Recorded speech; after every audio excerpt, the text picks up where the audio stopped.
Assalamualaikum warahmatullahi wabarakatuh. Ya, sebelumnya perkenalkan nama saya Sofan Khairi dari mahasiswa Teknologi Pendidikan Universitas Negeri Yogyakarta semester 5.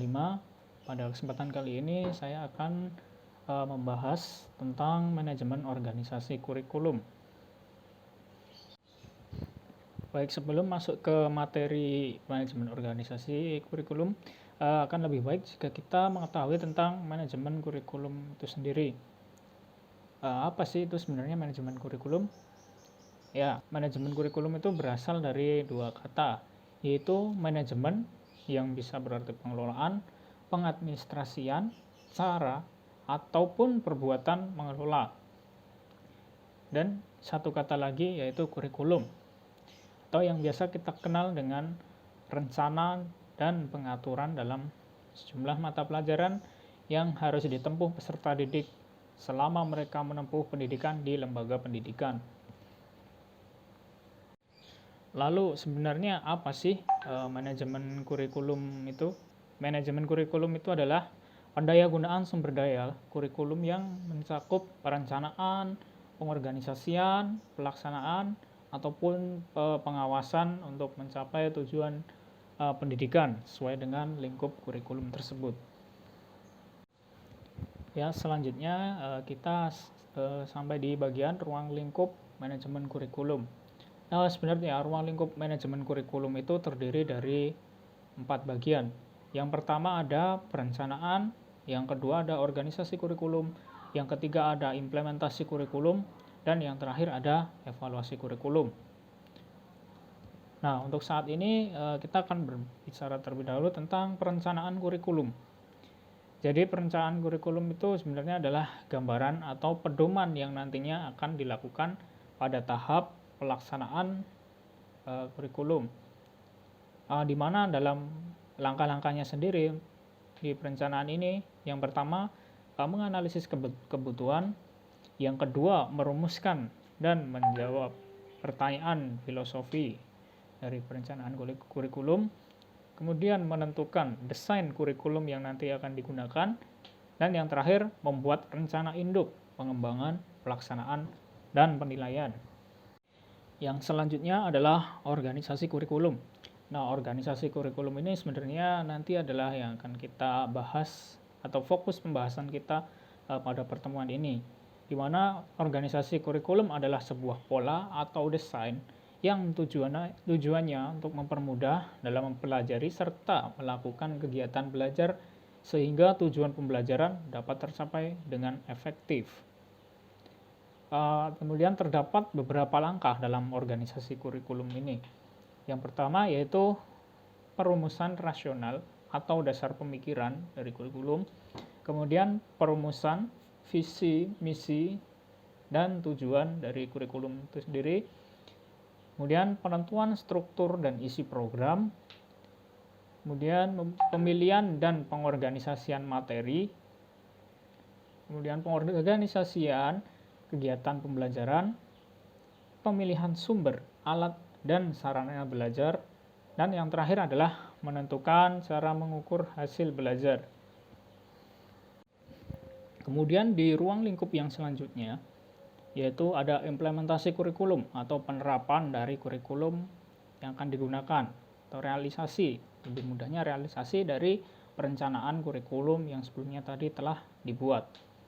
Kemudian langkah dalam mengimplementasikan kurikulum ini sendiri ada 6 langkah, yaitu yang pertama penyusunan rencana pembelajaran, kemudian yang kedua adalah penjabaran materi pembelajaran, yang ketiga menentukan strategi dan metode pembelajaran, yang keempat penyediaan sumber, alat, dan sarana pembelajaran, yang kelima penentuan cara dan alat, penilaian proses dan hasil belajar, dan yang terakhir adalah setting lingkungan pembelajaran yang nanti akan digunakan dalam kurikulum.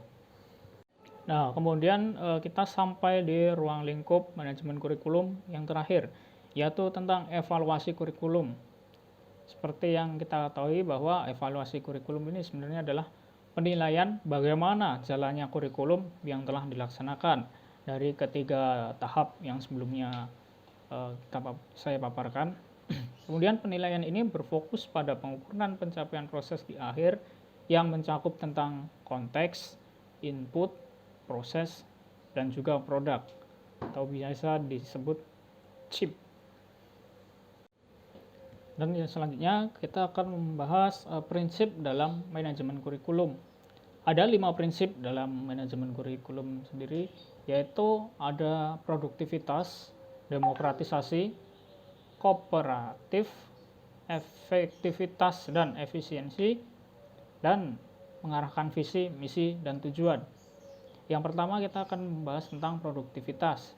Produktivitas ini adalah salah satu aspek yang digunakan untuk mengukur relevansi antara hasil belajar dengan tujuan kurikulum. Kemudian demokratisasi, dalam pelaksanaan manajemen kurikulum tentu harus memperhatikan asas demokrasi yang menempatkan pengelola ataupun pelaksana dan subjek didik di posisi yang seharusnya dalam manajemen kurikulum agar dapat mencapai tujuan dari kurikulum itu. Kemudian yang ketiga yaitu kooperatif atau kerjasama. Jadi agar memperoleh hasil yang maksimal seperti yang diharapkan dalam manajemen kurikulum, ini harus melibatkan kerjasama dengan seluruh pihak yang terlibat. Kemudian ada efektivitas dan efisiensi. Manajemen kurikulum ini tentu ya harus memiliki prinsip efektif dan efisien. Seperti halnya tujuan diadakannya manajemen kurikulum agar pendidikan itu dapat berjalan secara efektif dan efisien. Dan yang terakhir ada mengarahkan visi, misi, dan tujuan yang ditetapkan dalam kurikulum. Jadi dalam manajemen kurikulum ini harus dapat mengarahkan visi, misi, dan tujuan untuk fungsinya agar manajemen kurikulum ini tidak berjalan keluar dari jalurnya. Baik, yang selanjutnya kita akan membahas tentang karakteristik kurikulum yang efektif menurut manajemen berbasis pola. Dalam buku Syafruddin tahun 2017, yaitu terdapat setidaknya 6 bentuk kurikulum yang efektif. Di antaranya adalah yang pertama, kurikulum ini dapat meningkatkan efisiensi pemanfaatan sumber daya dari kurikulum tersebut. Kemudian yang kedua, kurikulum dapat meningkatkan keadilan dan kesepakatan kepada siswa agar mendapatkan nilai yang maksimal. Yang ketiga, kurikulum dapat meningkatkan relevansi dan efektivitas pembelajaran. Kemudian yang keempat, kurikulum dapat meningkatkan efektivitas kinerja guru maupun aktivitas peserta didik. Yang kelima, kurikulum dapat meningkatkan efektivitas dan efisiensi dalam proses belajar mengajar. Kemudian yang terakhir, diharapkan dapat meningkatkan partisipasi masyarakat dalam membantu pengembangan dari kurikulum tersebut. Terdapat 2 pendekatan dalam manajemen kurikulum. Yang pertama yaitu pendekatan top down atau pendekatan yang dilakukan dari atas. Maksudnya atas ini adalah pimpinan sampai hingga ke pelaksana atau tim pelaksana seperti pendidik. Kemudian ada juga pendekatan grassroots. Ini adalah kebalikan dari pendekatan top down. Kalau top down dari atas ke bawah, kalau grassroots dilakukan dari bawah atau dari pelaksana hingga ke atas atau pimpinan. Kemudian kita masuk ke pendekatan top down. Jadi pendekatan ini adalah pendekatan yang bersifat administratif yang dilakukan secara berurutan berdasarkan instruksi dari atasan atau pimpinan sampai ke paling bawah yaitu tim pelaksana. Pendekatan ini biasa dilakukan di negara yang memiliki sistem sentralisasi. Jadi dari pusat baru turun ke daerah hingga ke kota-kota. Kemudian prosedur kerja dari pendekatan ini itu terdiri dari beberapa langkah, dan langkah tersebut adalah yang pertama, pendekatan ini diawali dengan pembentukan tim pengarah oleh pimpinan pendidikan. Kemudian yang anggotanya itu terdiri dari orang-orang yang berada di bawahnya. Tugas dari tim ini adalah merumuskan konsep dasar, garis-garis kebijakan, menyiapkan rumusan falsafah, dan juga tujuan umum dari pendidikan itu. Kemudian dalam tim ini biasanya itu beranggotakan pengawas pendidikan, ahli kurikulum, dan juga ahli disiplin ilmu. Yang kedua atau selanjutnya, prosedur selanjutnya yaitu penyusunan tim kelompok kerja. Dalam penyusunan tim ini dilakukan oleh tim pengarah selaku bawahan dari pimpinan. Kemudian tugas dari tim ini itu adalah merumuskan tujuan-tujuan yang lebih operasional dari tujuan-tujuan umum yang telah dibuat sebelumnya. Kemudian juga memilih dan menyusun sequence bahan pelajaran, memilih strategi pengajaran, dan alat untuk petunjuk evaluasinya. Dan juga yang terakhir yaitu menyusun pedoman-pedoman pelaksanaan kurikulum dan juga petunjuk dari evaluasi kurikulum tersebut. Anggota dalam kelompok kerja ini itu terdiri dari ahli kurikulum, para ahli disiplin ilmu dari perguruan tinggi, kemudian ditambah dengan guru-guru senior yang sudah memiliki pengalaman. Langkah selanjutnya adalah penyerahan hasil dari rumusan kurikulum kepada tim perumus. Nah, ini gunanya adalah agar hasil dari rumusan kurikulum itu dikaji atau dapat juga direvisi oleh tim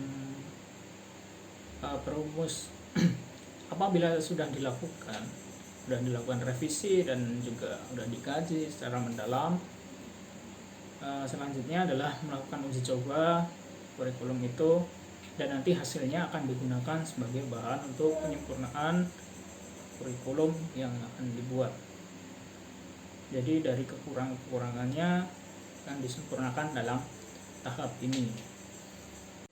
Dan yang terakhir, jika kurikulum tersebut telah melewati 3 tahapan di atasnya, maka selanjutnya adalah administrator memerintahkan kepada sekolah untuk mengimplementasikan kurikulum yang telah tersusun.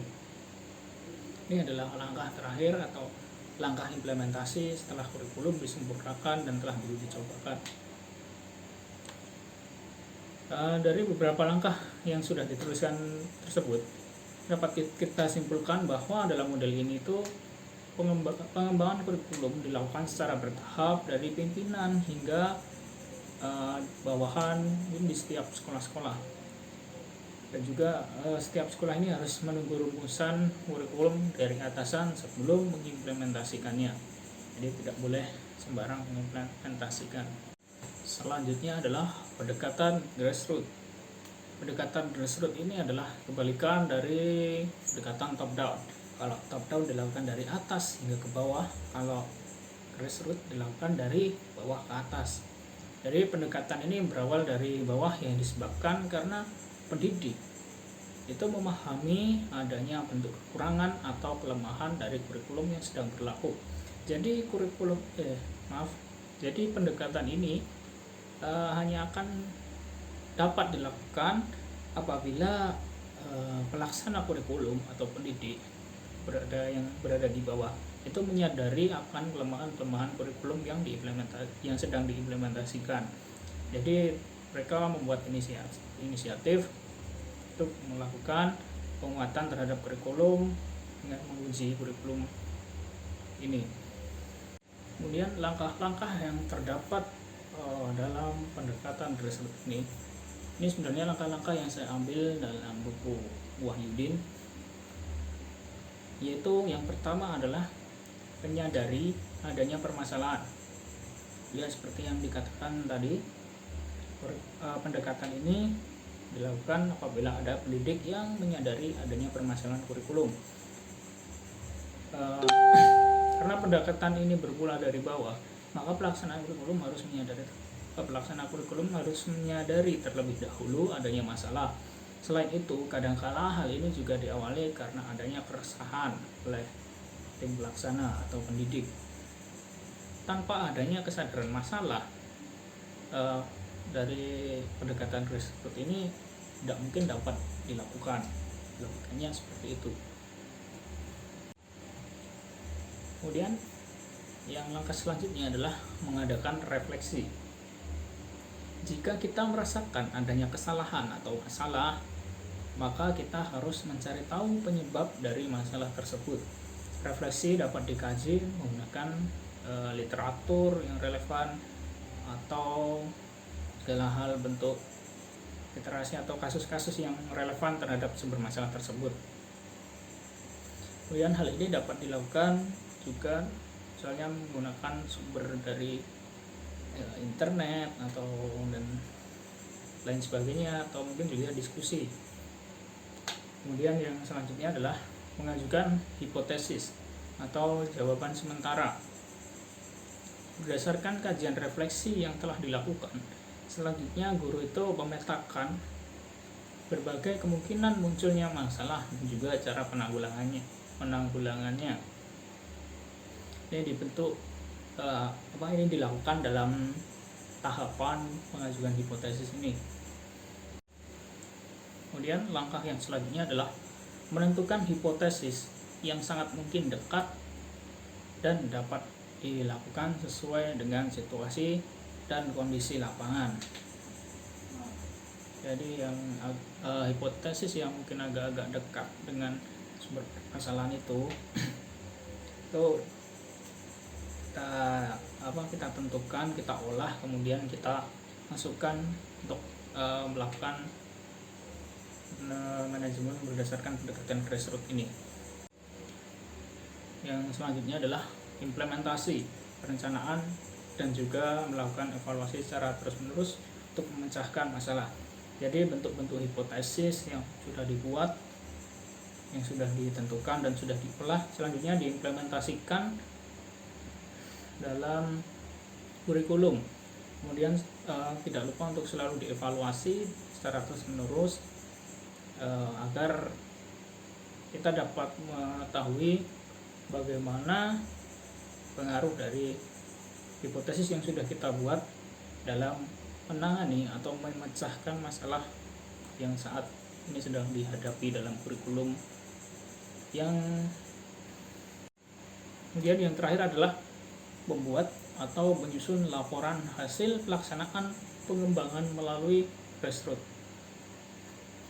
Jadi ini adalah langkah yang paling akhir dan juga sekaligus langkah yang paling penting, karena nantinya laporan ini digunakan sebagai bahan publikasi sehingga mungkin dapat dimanfaatkan dan diterapkan oleh orang-orang lain atau institusi lain seperti itu.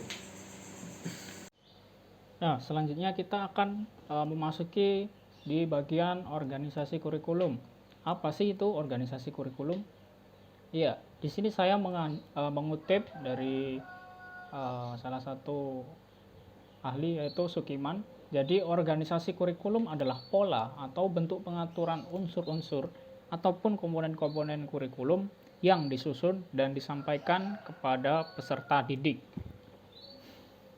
Selanjutnya kita akan membahas faktor yang mempengaruhi kurikulum, yaitu terdapat 4 faktor. Yang pertama adalah ruang lingkup atau scope dan urutan bahan pelajaran. Ini adalah salah satu hal yang harus diperhatikan dalam susunan kurikulum, karena setiap kurikulum memiliki ruang lingkup materi yang berbeda.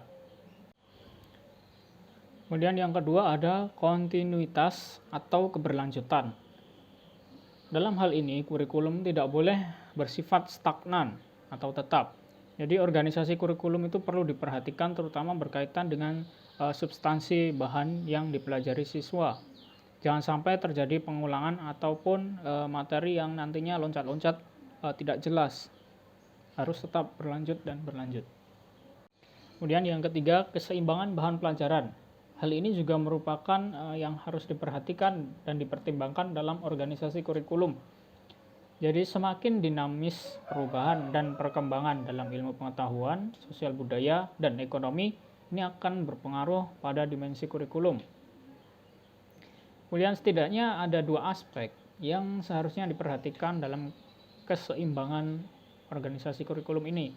Yang pertama, keseimbangan terhadap substansi, bahan atau isi kurikulum, dan yang kedua, keseimbangan yang berkaitan dengan cara atau proses belajar.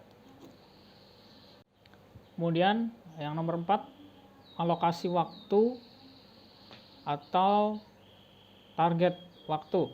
Jadi alokasi waktu ini menjadi hal yang sangat penting dalam organisasi kurikulum, karena hal ini akan dijadikan sebagai patokan penerapan dari isi kurikulum itu sendiri, sehingga segala bentuk pembelajaran yang berada dalam kurikulum akan mencapai target sesuai pada waktunya. Kemudian kita akan membahas tentang model organisasi kurikulum. Jadi ada 5 model dalam organisasi kurikulum yang seringkali kita jumpai atau pernah kita jumpai, yaitu yang pertama, separated subject kurikulum atau kurikulum mata pelajaran terpisah.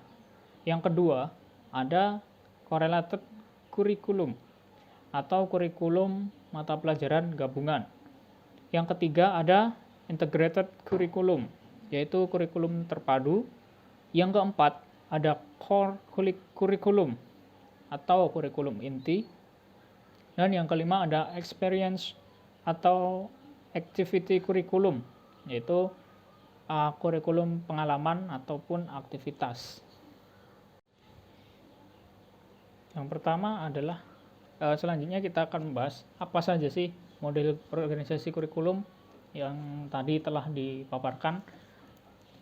Jadi yang pertama adalah kurikulum mata pelajaran terpisah atau separated subject kurikulum. Jadi mata pelajaran ini terpisah ditujukan agar generasi muda mengenal dan memahami segala bentuk kebudayaan dan pengetahuan yang telah dikumpulkan selama berabad-abad, agar mereka tidak perlu mencari dan menemukannya kembali dengan apa yang diperoleh generasi terdahulu. Ini seperti yang diungkapkan oleh S. Nasution. Kemudian apa sih kelebihan dan kekurangan dari kurikulum pelajaran terpisah ini? Jadi beberapa kelebihannya diantaranya adalah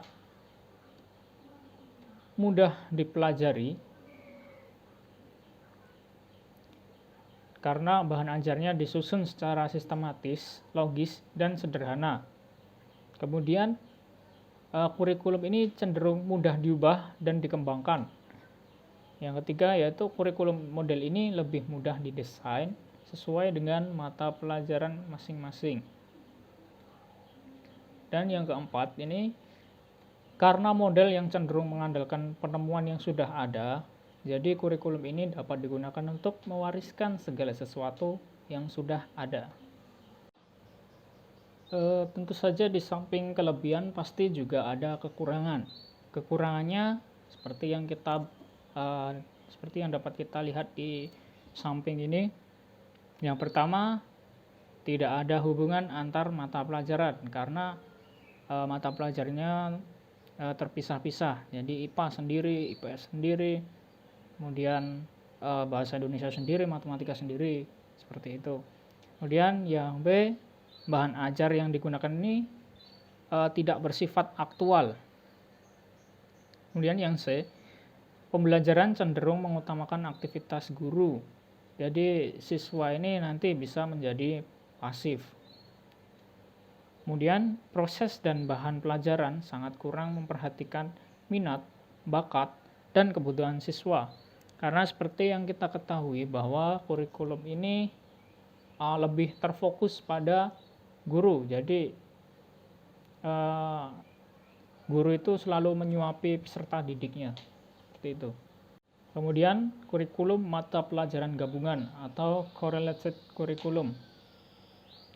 Jadi kurikulum mata pelajaran gabungan ini adalah korelasi atau penggabungan mata pelajaran yang sejenis secara insidental. Misalnya adalah penggabungan mata pelajaran IPA yang di dalamnya memuat biologi, kimia, dan fisika. Kemudian juga ada pelajaran IPS yang mungkin terdalamnya terdapat sejarah, sosiologi, dan lain sebagainya.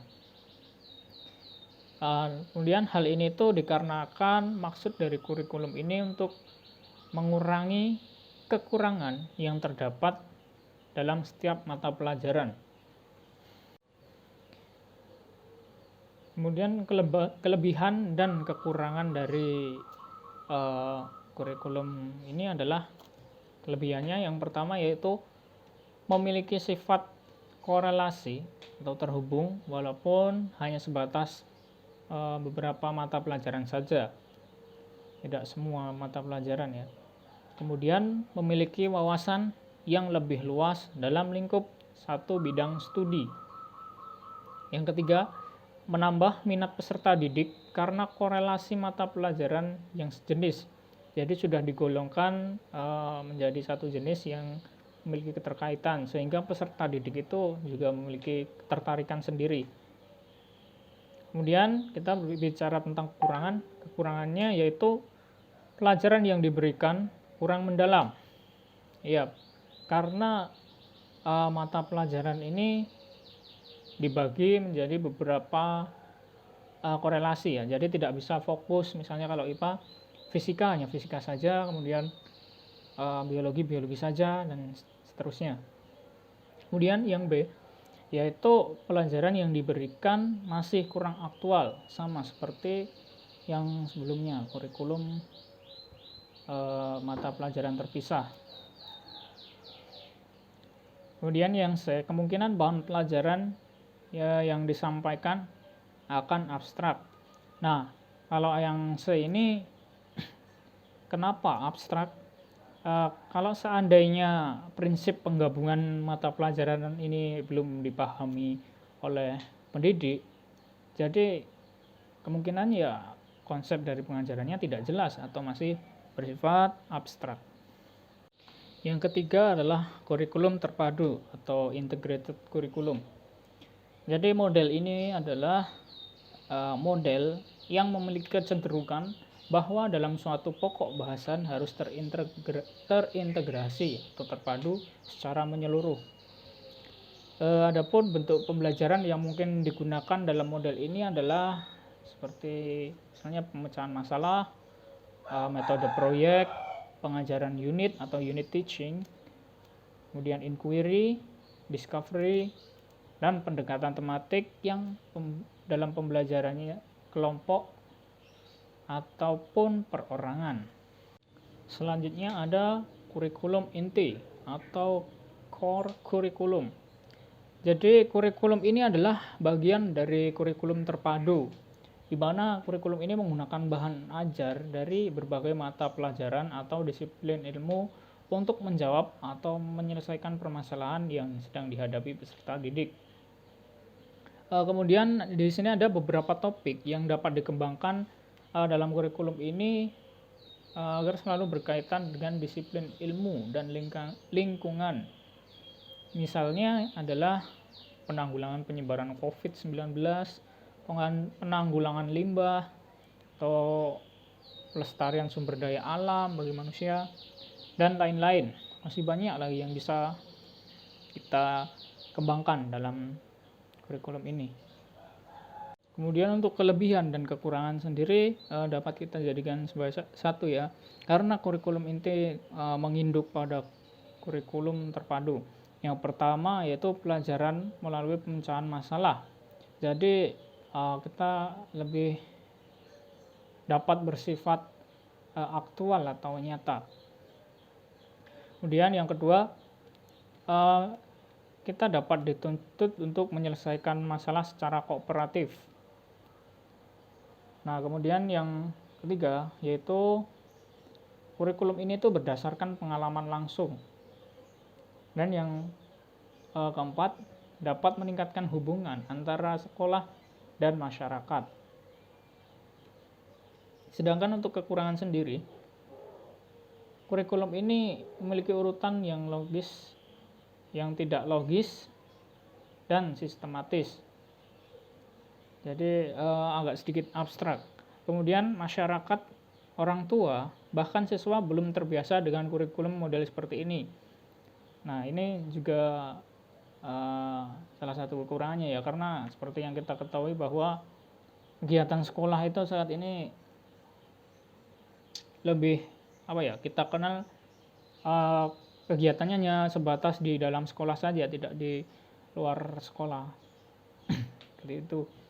Kemudian memerlukan biaya, waktu, dan tenaga yang banyak, karena dapat diketahui sendiri ya bahwa kita terjun langsung ke masyarakat atau lingkungan untuk penyelesaian masalah. Dan yang terakhir yaitu belum mampunya sekolah atau guru dalam menerapkan kurikulum ini. Jadi kurikulum model seperti ini itu di Indonesia mungkin masih belum matang ya. Kemudian yang terakhir ada experience atau activity curriculum, pengalaman atau aktivitas, kurikulum aktivitas. Jadi model kurikulum ini adalah kurikulum yang mengutamakan kegiatan atau pengalaman siswa dalam rangka membentuk kemampuan yang terintegrasi dengan lingkungan maupun potensi masing-masing siswa. Inti dari kurikulum ini adalah siswa ini mampu melakukan kegiatan-kegiatan yang sifatnya vokasional tetapi tidak meniadakan aspek intelektual atau akademik siswa.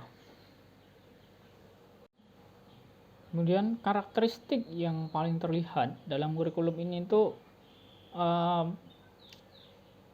kurikulum ini ditujukan untuk memberikan pendidikan, keterampilan atau kejuruan, tetapi di dalamnya tercakup pengembangan kemampuan intelektual dan akademik yang berkaitan dengan keterampilan atau kejuruan tersebut. Jadi di kurikulum ini itu siswa tidak hanya bersifat manual tetapi juga reaktif dan problematik sesuai dengan keterampilan yang sedang dipelajarinya. Kemudian di dalam kurikulum ini setidaknya terdapat 4 tipe pembelajaran proyek yang dapat dikembangkan. Yang pertama yaitu Construction on Creative Project, atau pembelajaran ini ditujukan untuk mengembangkan ide atau merealisasikan ide dalam suatu bentuk tertentu, misalnya membuat kerajinan, membuat surat, dompet mainan, dan lain-lain. Kemudian yang kedua ada Appreciation on Enjoyment Project, yaitu pembelajaran ini bertujuan untuk menikmati pengalaman dan bentuk apresiasi estetis atau estetika. Misalnya adalah menyaksikan pementasan drama, mendengarkan musik, mendengarkan cerita, dan lain-lain. Kemudian yang ketiga adalah ada The Problem Project. Pembelajaran ini ditujukan untuk memecahkan masalah yang sifatnya intelektual, tapi pada substansinya itu ada keterampilannya atau vokasionalnya. Misalnya bagaimana penanggulangan banjir. Permasalahan itu kan juga memerlukan jawaban yang bersifat intelektual. Jadi tidak perlu hanya survei lapangan saja. Kemudian yang keempat ada The Drill on Specific Project. Jadi pembelajaran ini tuh bertujuan untuk memperoleh beberapa keterampilan. Misalnya adalah cara mengoperasikan komputer, bagaimana cara menggunakan aplikasi Zoom, dan lain-lain. Jadi dalam hal ini tuh segala sesuatu disebutkan secara spesifik ya, spesifik dan mendetail. Kemudian kelebihan dari kurikulum ini adalah yang pertama yaitu siswa akan berpartisipasi sepenuhnya dalam situasi belajar, karena siswa akan mengalami dan melakukan secara langsung berbagai kegiatan yang direncanakan. Kemudian yang kedua, pembelajaran ini akan menerapkan berbagai prinsip pembelajaran yang mampu mengoptimalkan kemampuan siswa.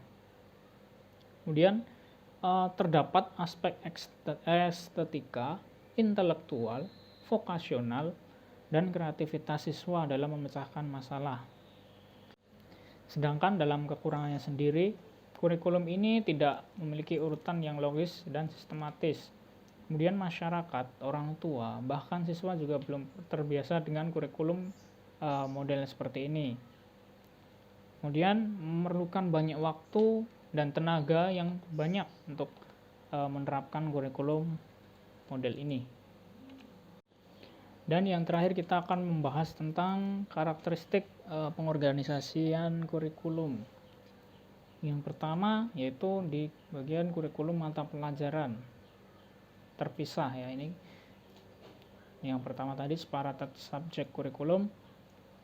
Yang pertama yaitu karakteristiknya terdiri atas sejumlah mata pelajaran yang terpisah. Kemudian yang kedua, tidak berdasarkan kebutuhan, minat, dan masalah yang sedang dihadapi siswa. Kemudian yang ketiga, bentuk kurikulum yang tidak dipertimbangkan kebutuhan, masalah, dan tuntutan masyarakat yang senantiasa berubah dan berkembang. Kemudian yang kedua ada kurikulum berkorelasi atau correlated kurikulum, yaitu yang pertama, mata pelajaran ini dikorelasikan atau dijadikan satu antara satu pelajaran dengan pelajaran yang lainnya. Kemudian ada usaha yang merelevansikan pelajaran dengan permasalahan kehidupan sehari-hari. Yang ketiga yaitu metode penyampaian menggunakan metode korelasi. Kemudian ada kurikulum bidang studi, atau ini adalah nama lain dari experience atau activity kurikulum. Yang pertama, karakteristiknya yaitu kurikulum ini terdiri atas suatu bidang pengajaran. Kemudian yang kedua, sistem penyampaian bersifat terpadu. Kemudian yang ketiga, minat, masalah, serta kebutuhan siswa dan masyarakat dipertimbangkan sebagai dasar penyusunan kurikulum ini. Selanjutnya ada kurikulum integrasi. Karakteristiknya yaitu yang pertama, berdasarkan psikologi belajar. Kemudian yang kedua, berdasarkan kebutuhan, minat, dan tingkat perkembangan siswa. Yang ketiga, sistem penyampaian menggunakan sistem pengajaran unit. Kemudian yang keempat, peran guru sama aktifnya dengan peran siswa. Dan yang terakhir ada kurikulum inti. Kurikulum inti ini adalah yang tadi menginduk pada kurikulum integrasi. Karakteristiknya adalah perencanaan kurikulum inti ini dilaksanakan oleh guru-guru secara kooperatif atau kerjasama.